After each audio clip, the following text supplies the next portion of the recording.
by Chand Music. बोला शंकर भगवान की जय।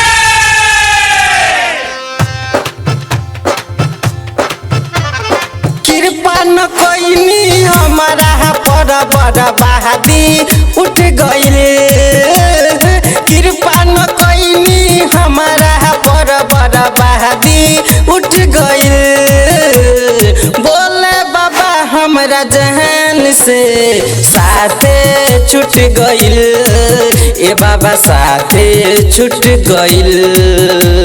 बोले बाबा हमरा जहान से साथे छूट गईल। ए बाबा साथे छूट गईल।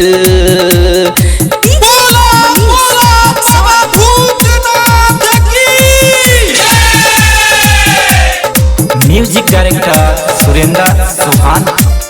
कैसे के जलवा चढ़ाई हमारा न कुछो बुझाता। दर्द जुदाई ये बाबा हमसे न सहले सहाता।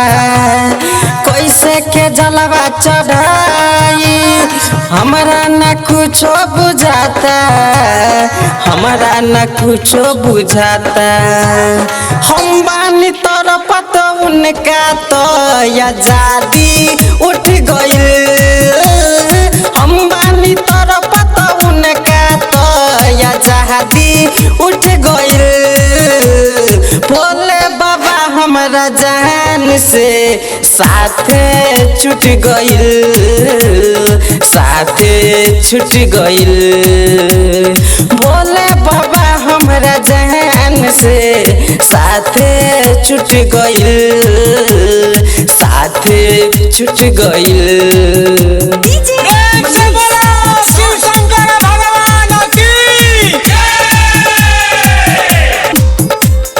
साथे छूट गईल। स्वर्ग के जैसे सपना रही हम दिल में सजैले। मन में के मंदिर में उनके फोटो हम रही बसैले। स्वर्ग के जैसे सपना रही हम दिल में सजैले। रही हम दिल में सजैले।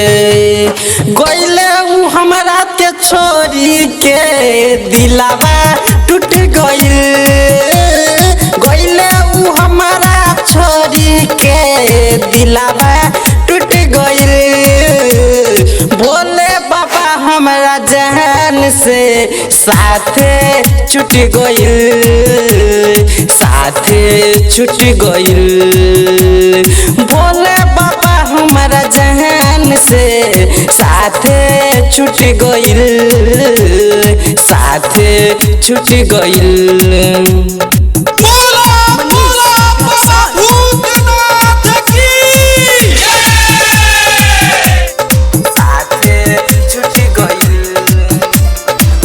मन काश के बाबा कहीं न लागता मन में। मनोज शिव शंकर के राउर लागता फिकाई धन में। हंटर काश के बाबा कहीं न लागता मन में। कहीं न लागता मन में।